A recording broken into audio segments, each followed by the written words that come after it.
Bonjour, je vous retrouve pour notre premier projet en attendant Noël. Alors, encore un petit pied dans Halloween, puisque nous sommes dans de la décoration d'Halloween. Alors, j'ai fait une pochette parfaite pour ce petit sac. Voilà, je mesure bien en prenant compte l'épaisseur du sac. Voilà. Et ici, donc, j'ai 30 cm auxquels j'ajouterai 2 cm pour les marges de couture. Ensuite, je vais mesurer la hauteur en haut. Donc, j'ai cranté de façon à ne pas avoir d'ourlet à faire dans ce lin de coton qui ne s'effiloche pas. Voilà, je vérifie que notre petit sac Kiki sera bien à l'aise dans sa pochette cadeau. Ensuite, je vais m'occuper de placer le tunnel pour la coulisse.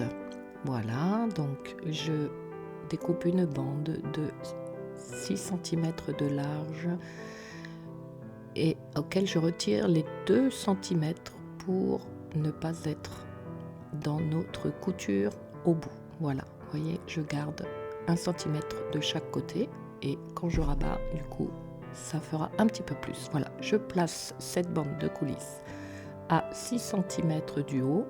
Je fais un trait stylo bille sans aucun problème puisque ce trait sera sous la bande à coulisse. Attention de ne pas aller jusqu'au bout car on pourrait voir le stylo du coup. Voilà, donc je la place, je vais l'épingler et la coudre. Ensuite, voilà, une plus petite pochette dont vous aurez aussi le patron. Ici, un ruban de la bonne largeur, un ruban de coton que je vais utiliser pour faire le tunnel à coulisse. Voici aussi un ruban de satin que l'on peut utiliser. Voilà, nos pochettes parfaites sont prêtes à être cousues, assemblées. Voilà, le fond plus le côté en une seule couture. Voilà, les petites pochettes.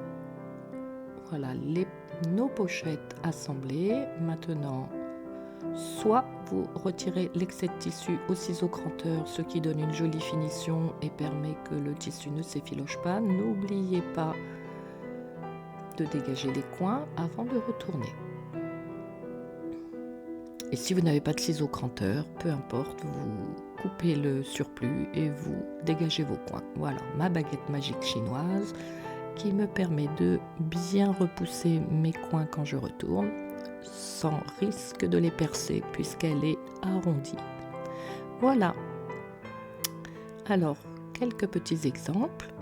Et maintenant, nous passons à la phase de peinture qui se fera au pochoir. N'oubliez pas de protéger l'intérieur de votre pochette afin que la peinture n'aille pas salir le dos de la pochette.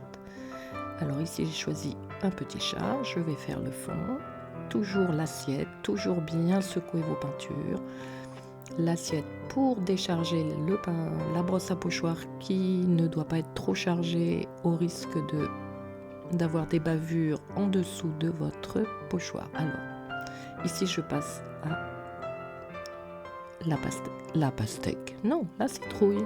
Voilà, j'avance pas à pas.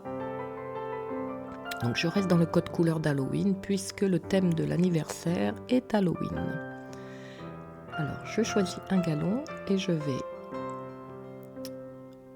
utiliser 3 largeurs de la pochette pour avoir la bonne longueur, pour avoir un joli nœud. Voilà, donc je vais la glisser à l'aide d'une épingle à nourrice dans le tunnel et voilà, prête pour l'anniversaire. Ici, des petites poches pour les invités que Lou a peintes. Ici, une autre petite poche pour une autre occasion. Et enfin, une petite pochette qui servira au premier jour d'un calendrier de l'Avent. Voilà, à très vite et surtout, amusez-vous bien.